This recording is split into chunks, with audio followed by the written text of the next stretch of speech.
Okay, now we're recording. Just to recap what I said, yeah, these Q&As occur every board meeting night, third Monday of the month, 5:30. Encourage anybody to come, take any questions. I'll go over a few agenda items. These recordings, for those that can't make it at this time, are posted on the district website. I believe it's on the top tab, right-hand side, 21-22 school year. Click on there. Second or third item down is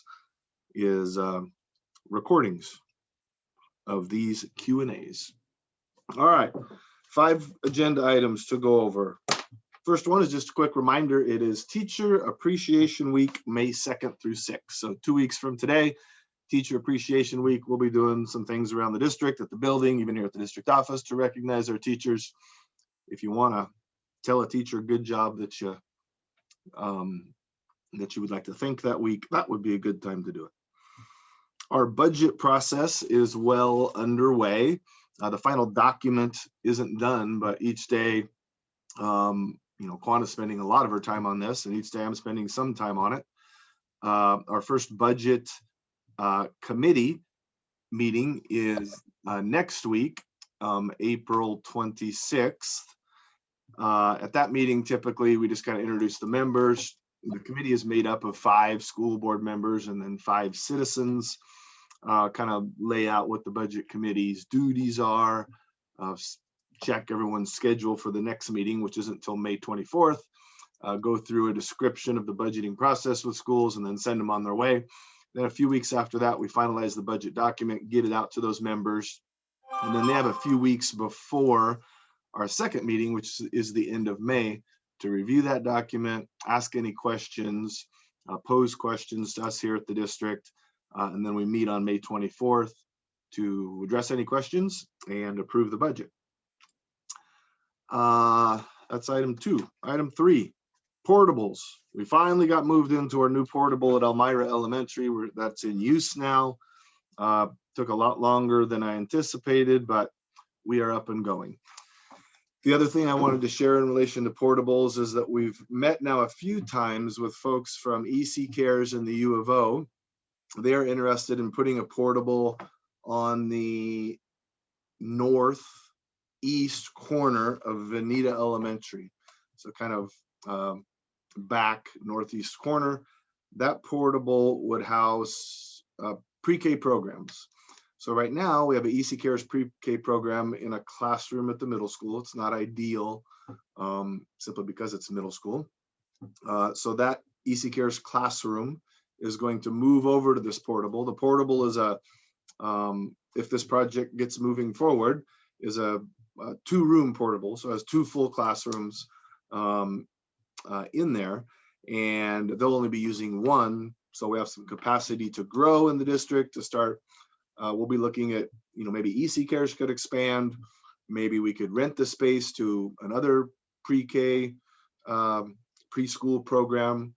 We may be pursuing a preschool promise grant to get involved in trying to support the need for more pre-K opportunities out here in the years to come, but just want to get that on your radar. I would imagine in the next month to 6 weeks, we'll kind of have a path and know that, yep, this is happening.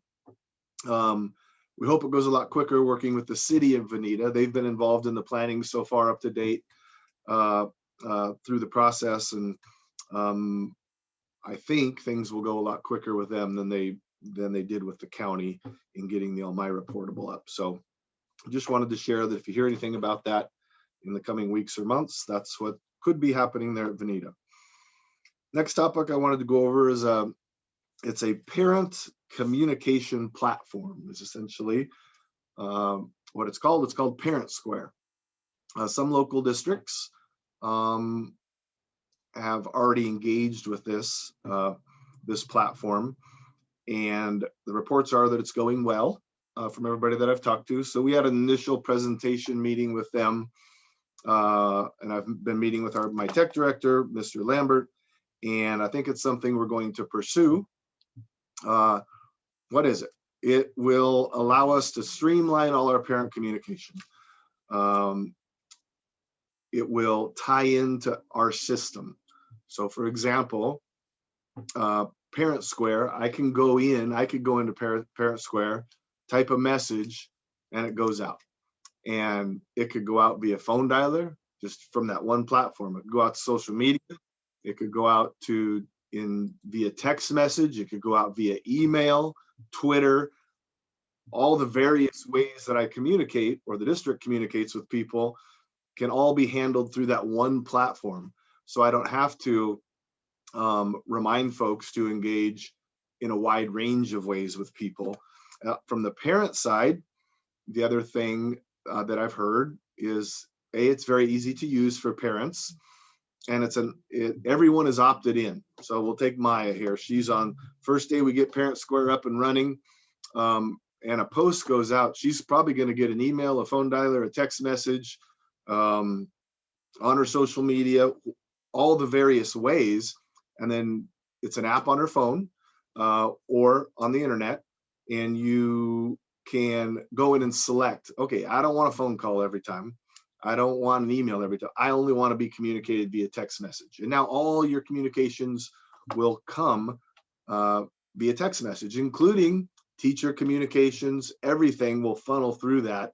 Your communications from the school, the district office, however you want to receive it, all on this one platform, and it'll just be information relevant to your student.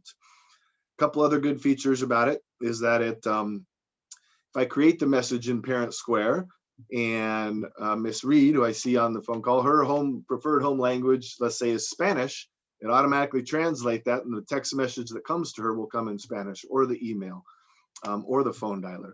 And then when she responds back to me, it's translated back and comes to me in English or to the classroom teacher.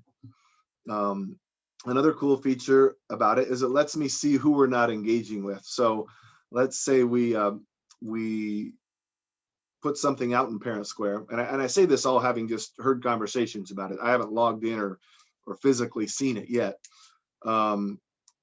So I log in, we send out a message. It'll tell me, we have 1,400 kids in the district. Maybe that's only 852 families. Well, 167 families, they don't have an email registered with us, so they didn't get that message via email. It'll help us reach out. We can easily run a report and see who isn't getting these communications. They don't have a cell phone registered. They don't have an email. And so I think that will help us engage folks better. I think the biggest benefit is that a parent can choose how they want to be communicated with, but a lot of features. So over the next month, we're working with this company. We have a meeting later this week, I believe, and we need to do all the tech side of it, connecting them to our systems, connecting them to our student information system, to our website. So when I put something in there, it just automatically goes to the website. That'll be taking place, and we'll have a little training with our staff, and you'll probably start to see things coming out, mid-May. I specifically asked the company whether they thought it would be best to roll this out the last month of school or wait till the fall. And they had strong recommendation that we roll it out now, get people started to be introduced to it, so it's not a new thing come August, when parents are often dealing with lots of new things. So anyhow, I put that term out there, Parent Square, just to get it on your radar, something that will be new soon, and you'll probably start hearing about it in a month or so. Then the last topic to go over is that at tonight's board meeting, over the last month, really since just before spring break, we've been working on a plan that would allow visitors and volunteers into our buildings. Working with the administrative team, working with the association leadership. So our teachers association, our 2 unions, and our classified association, make sure they were in support of it. Lots of tweaks, edits, fine tuning. And now we have something that we'll present to the school board tonight to share and get their feedback on. If there's not really any adjustments or they don't have any strong recommendations, then I'll probably share it with our staff later tonight or first thing tomorrow morning. And then soon thereafter, share it with the community via website, etc. And it'll start on Monday, a week from today. To summarize it, and again, I'll go over it in detail tonight in the board meeting, but to summarize it, for a vaccinated volunteer visitor, there's nothing you really need to do. You can get added to the volunteer list. You'll have to show a vaccination card, just like our staff do, to be employed. But you do your background check your traditional background check. Yes, I'm vaccinated. Boom, you're just a approved volunteer. If I'm an unvaccinated person, kind of just like our staff now, we had staff out on leave that had an approved exception, but their accommodation was unpaid leave because they worked closely with students. Well, now we've invited all those staff back that wanted to come back, if any of them did. Most of them said they, will consider coming back in the fall. They have other things going on right now, jobs, whatever. But currently, a Fern Ridge School District staff member that's unvaccinated could come back to work for us on a plan. The 4 things on the plan are that they wear an approved mask, that they self-screen for symptoms each day, meaning if they're sick, they stay home. They get weekly testing, and they eat by themselves, eat in private or in their classroom, not in the staff room with everybody else. So for our volunteers, that'll be the same criteria. So for unvaccinated volunteers, they'll need to go through the process like the law states. They need to have an approved medical or religious exception. So they'll submit that to the district.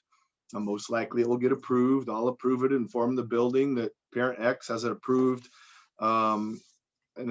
exception. Let's say it's a religious exception. And then the building will have the plan that identifies those 4 things that the parent would sign. Yep, I understand. If I want to be if I want to be a volunteer and I'm unvaccinated, here's what I need to do. And they can choose whether they do that or not. The other thing it addresses is visitors. Visitors will look a lot more like normal. If I am an unvaccinated visitor, I will sign in on the log, and I'm just agreeing that the law only refers to volunteers and employees. Doesn't really refer to visitors. So a visitor within the school day, let's say there was a 5th grade promotion at Veneta Elementary and parents visiting within the school day, we're asking when they sign in to go visit that if they're unvaccinated that they wear a mask, but there won't be any checking of that. If they are vaccinated, that they don't need to. The only other criteria is that unvaccinated folks won't eat lunch in the cafeteria with their kids. So if I guess not that I couldn't go visit the lunchroom with them, but I just need to keep my mask on. So I know that was all kind of fast, but I'll go into a little bit more detail tonight. The document will go up on the website, if not tonight, tomorrow. So when I share it with the community, be easy for someone to look at. And if they got questions, let me know. Okay, I see some questions in the chat. Let me run through them already. Help test. Oh, our parent app. Great. I'll keep that in mind. Yeah, I don't know if we can use some, but it probably will be good to get some parents that once we're up and running and say, hey, check this out. Tell me if that worked well or not. As far as Remind, yes, it would replace Remind. It would replace everything. Having said that, I don't know, maybe Michelle Marshall, you could unmute because you were in that presentation. I don't think it goes out in Remind, like it goes to Facebook or our social media. Remind wouldn't even be engaged at all, right? It would just be the platform. I would have my Parent Square app on my phone and it's coming through there. There is no more Remind. Is that the way? Yeah, it's like a beefed up version of Remind. Yeah. And currently I brought Remind to Elmira Elementary, and then they started putting caps on the limits, and that's why we had to have separate classrooms, and it's definitely similar but better. Yeah, and it will replace Remind. Yeah, what I've heard it referred to is the interface, what it looks like and the way it operates is a lot like Facebook. And that's why a lot of people are familiar with it, and it's easy to use for parents. It's a lot like Facebook. So you'd have your own Fern Ridge School District Parent Square that's like Facebook. That's where all your messages are coming.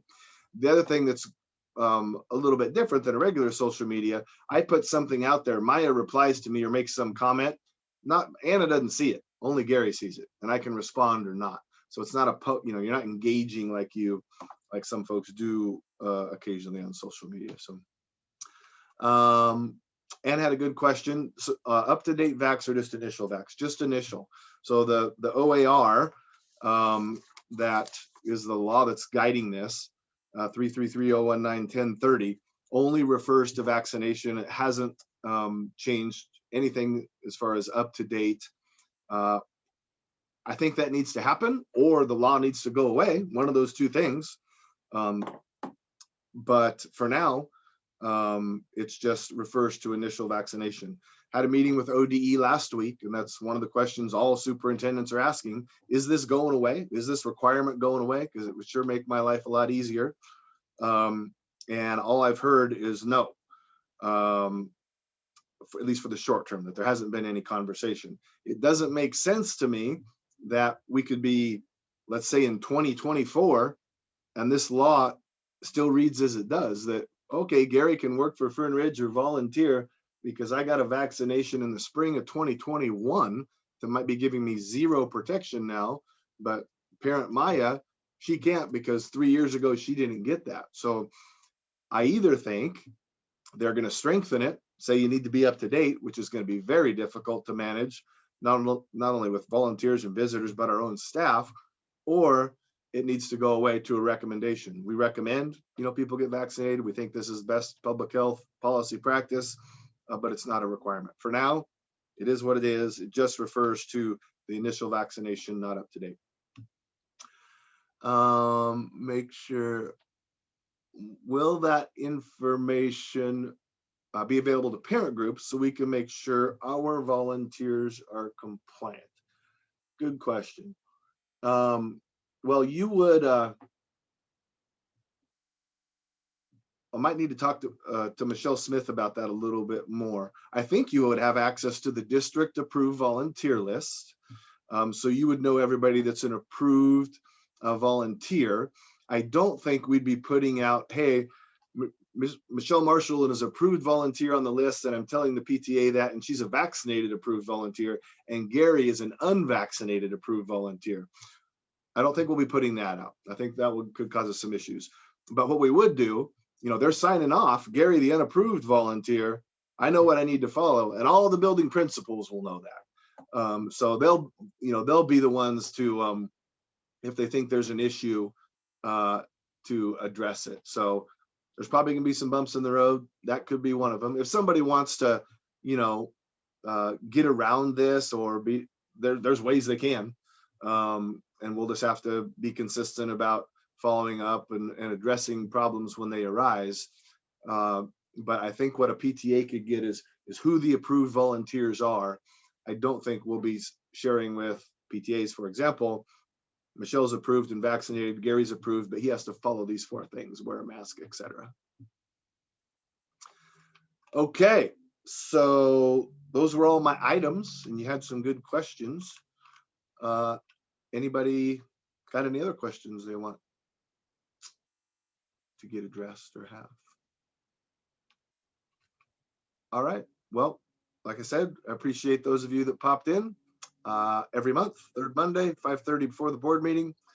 Be looking for some information about this volunteer vaccine. I would say at the latest by tomorrow night, I'll get it out. I want to get it to our staff at least 12, 18 hours ahead of time, so they have the information, they know it's coming.